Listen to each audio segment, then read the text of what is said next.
Hello बच्चों, welcome to SR classes. अभी की इस वीडियो में हम लोग देखेंगे 10th क्लास फिजिक्स का चैप्टर नंबर 1 के कुछ इंपॉर्टेंट ऑब्जेक्टिव्स। 30 से प्लस ऑब्जेक्टिव है यहाँ पे, ठीक है। लेकिन ये सारे के सारे ही ऑब्जेक्टिव बड़े ही इंपॉर्टेंट है।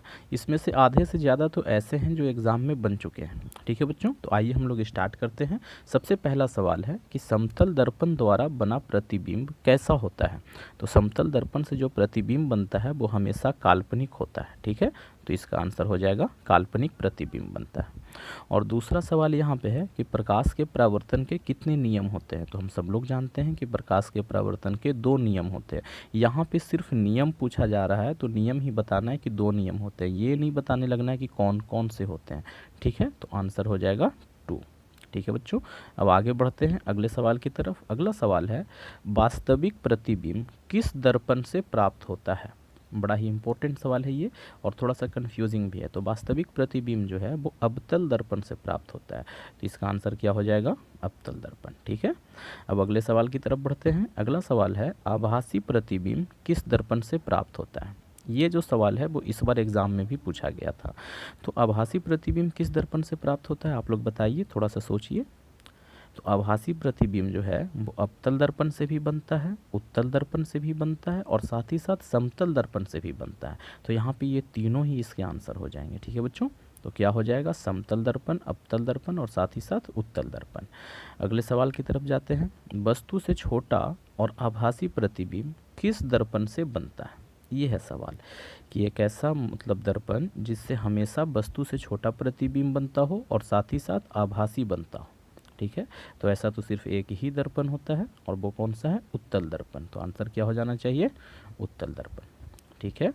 अब आगे बढ़ते हैं। लिखा हुआ है कि एक बिंदु स्रोत से निकलती हुई प्रकाश की किरण समांतर किरण पुंज के रूप में बदल जाती है। ऐसा किस दर्पण के जरिए किया जा सकता है, ठीक है। एक बिंदु स्रोत से समांतर किरण पुंज किस दर्पण से प्राप्त हो सकता है। जैसे कार वगैरह के, गाड़ी वगैरह के हेडलाइट में जो दर्पण लगा होता है उससे क्या होता है कि कार में जो बल्ब लगा होता है ना, उससे रोशनी निकलती है, और वो रोशनी दर्पण से परावर्तित होकर के सीधा एकदम किरण पुंज के रूप में बाहर की ओर भागती है, ठीक है, समांतर किरण पुंज के रूप में। तो आपको ये बताना है कि ऐसा किस दर्पण के कारण हो रहा है, ठीक है। तो इसका सिंपल सा आंसर है अवतल दर्पण से होता है ऐसा, ठीक है बच्चों। तो आंसर क्या हो जाएगा, अवतल दर्पण।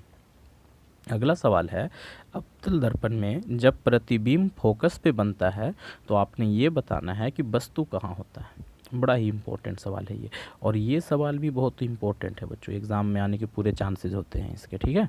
तो अवतल दर्पण में प्रतिबिंब जब फोकस पे बनता है तो वस्तु कहाँ होता है, अनंत पे रखी होती है, ठीक है। तो इसका आंसर क्या हो जाना चाहिए, अनंत पर। अगला सवाल है कि अवतल दर्पण की फोकस दूरी वक्रता त्रिज्या की क्या होती है। आधी होती है, दुगनी होती है, बराबर होती है, क्या होती है। तो हम सब लोग जानते हैं कि अवतल दर्पण की जो फोकस दूरी है वो वक्रता त्रिज्या की आधी होती है, ठीक है। तो आंसर क्या हो जाना चाहिए, आधी होती है। आप लोग इसका आंसर खुद से देने का कोशिश करना, फिर मैं नीचे से आंसर तो दिखाता ही हूँ, ठीक है।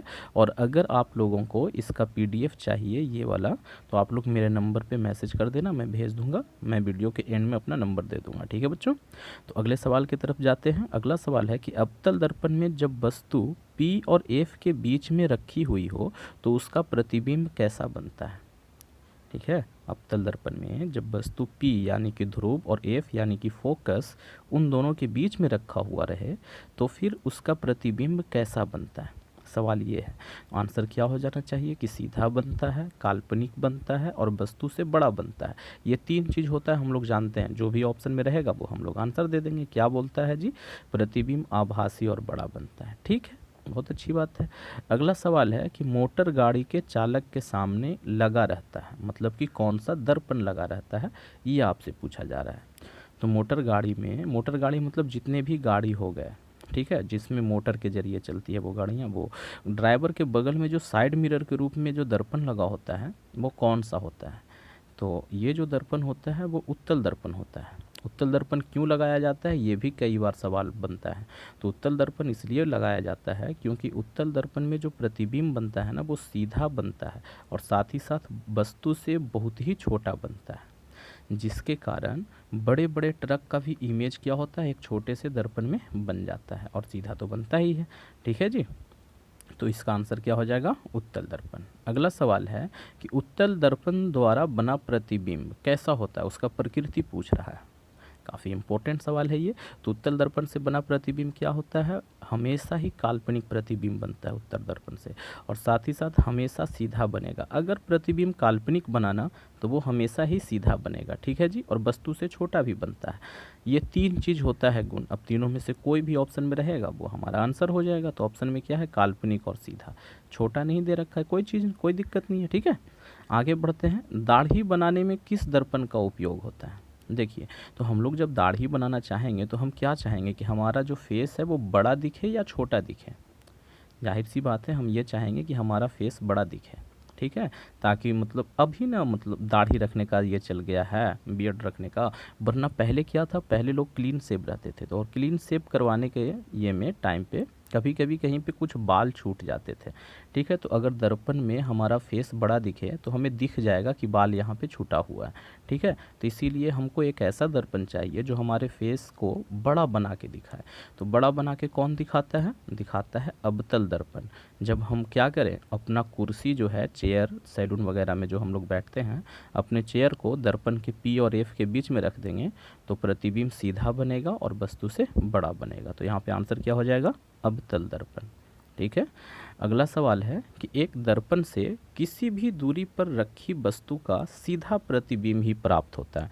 तो बताइए कि वो दर्पण कैसा है? मतलब एक दर्पण है, उस दर्पण के सामने आप वस्तु को किसी भी दूरी पे रखो, 10 सेंटीमीटर की दूरी पे रखो, 20 सेंटीमीटर की दूरी पे रखो, हमेशा उसका प्रतिबिंब सीधा प्राप्त होगा। आपको बताना है दर्पण कैसा है। तो देखिए, ये जो सिचुएशन है ना, समतल दर्पण में भी यही हाल होता है, हमेशा सीधा प्रतिबिंब बनता है, और साथ ही साथ उत्तल दर्पण में भी यही है। और ये सवाल इस साल एग्ज़ाम में भी पूछा गया है बिहार बोर्ड में, ठीक है बच्चों। तो इसका आंसर क्या हो जाएगा? समतल और उत्तल दोनों, ठीक है। अगला सवाल है, F बराबर R/2 सत्य है कौन से दर्पण के लिए? ठीक है, तो ये किस दर्पण के लिए सत्य है? ये समतल के लिए सत्य नहीं है, ठीक है, यहाँ पे फंस मत जाइएगा। ये सिर्फ 2 दर्पण के लिए सत्य है, अवतल दर्पण और उत्तल दर्पण, ठीक है बच्चों। तो यहाँ पे आंसर में क्या हो जाएगा? उत्तल और अवतल दोनों के लिए।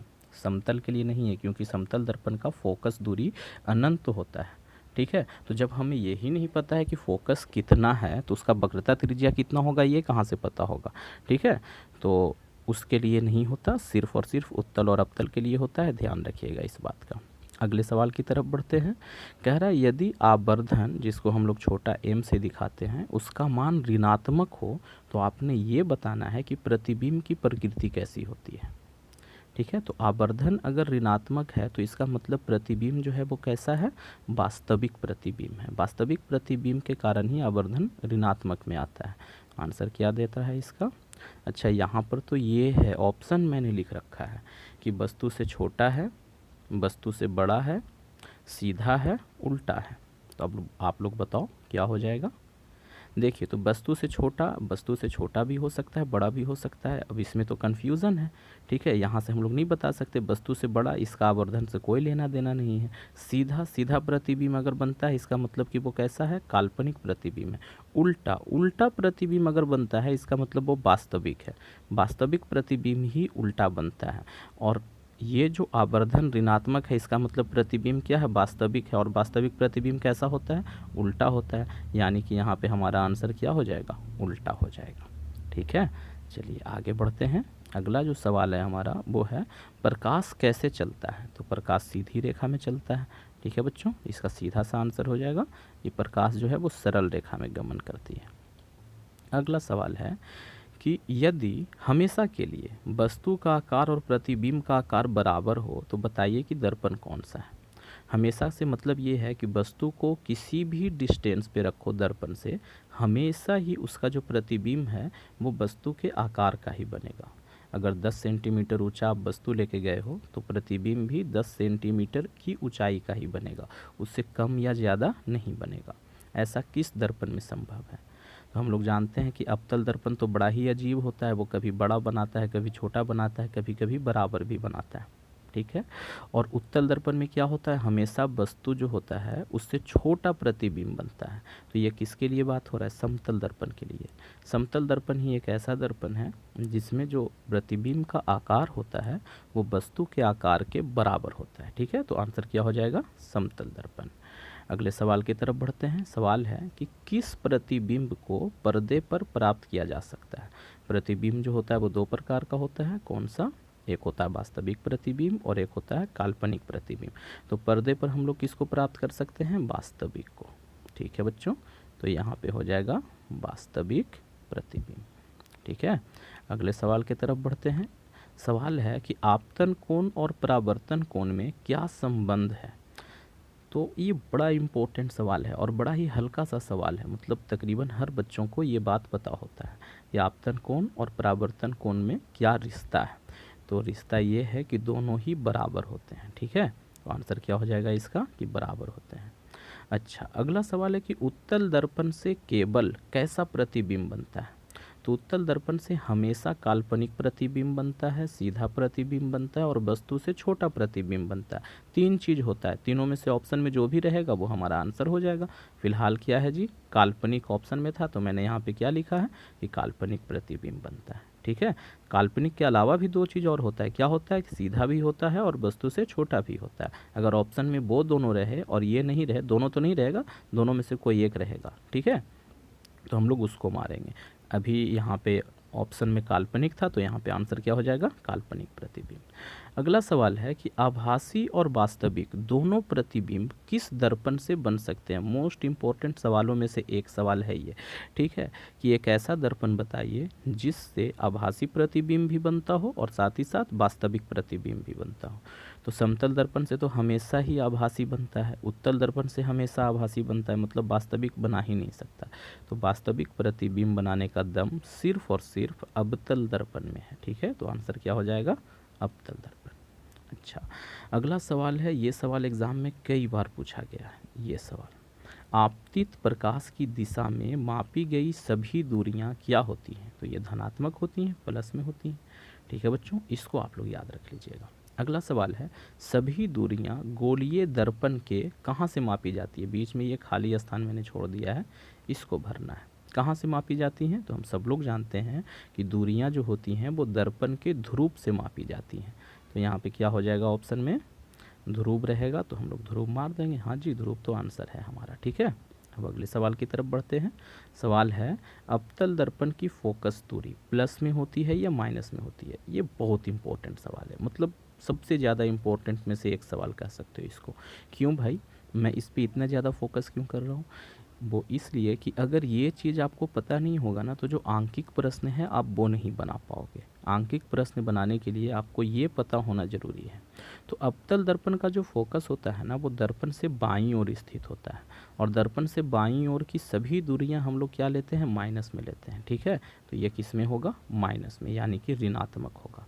चलिए, अगला सवाल है कि प्रतिबिंब की ऊंचाई और वस्तु की ऊंचाई के अनुपात को क्या कहा जाता है। तो ये क्या है, ये तो डायरेक्ट फॉर्मूला पूछ रहा है ना। प्रतिबिंब का ऊंचाई को हम लोग किससे लिखते हैं कि HI/HO।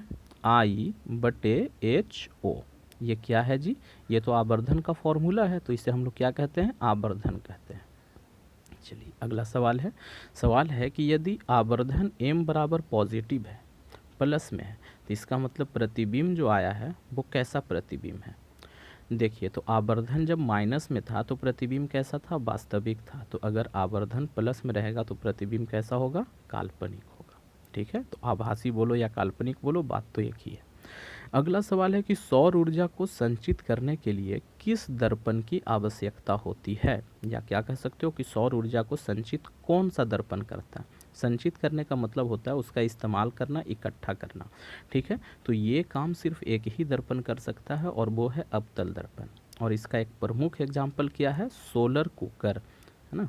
सोलर कुकर, जो सौर कुकर भी जिसको हम लोग कहते हैं। सोलर कुकर में खाना कैसे बनता है बच्चों, खाना बनता है सूर्य की गर्मी से, और सूर्य की गर्मी को कौन ये कुकर के अंदर लेके जाता है, एक जगह इकट्ठा करता है, तो वो है अवतल दर्पण। ठीक है जी, तो इसका आंसर क्या हो जाएगा, अवतल दर्पण। अगला सवाल है कि यदि किसी दर्पण के लिए उसका वक्रता त्रिज्या 32 सेंटीमीटर है तो आप लोग बताइए कि उसका फोकस दूरी कितना है। तो फोकस दूरी और वक्रता त्रिज्या में संबंध क्या होता है कि फोकस दूरी वक्रता त्रिज्या की आधी होती है। तो 32 का आधा कितना हो जाएगा 16, तो 16 सेंटीमीटर हो जाएगा। आंसर क्या हो जाएगा 16 सेंटीमीटर। अगला सवाल है वास्तविक प्रतिबिंब केवल कौन सा दर्पण है जो बना सकता है, और किसी का दम नहीं है वास्तविक प्रतिबिंब बनाने का। ठीक है जी, तो ऐसा कौन सा दर्पण है अवतल दर्पण। सिर्फ उसी के जरिए वास्तविक प्रतिबिंब बन सकता है, वरना और किसी के जरिए नहीं बन सकता। आंसर हो जाएगा अवतल दर्पण।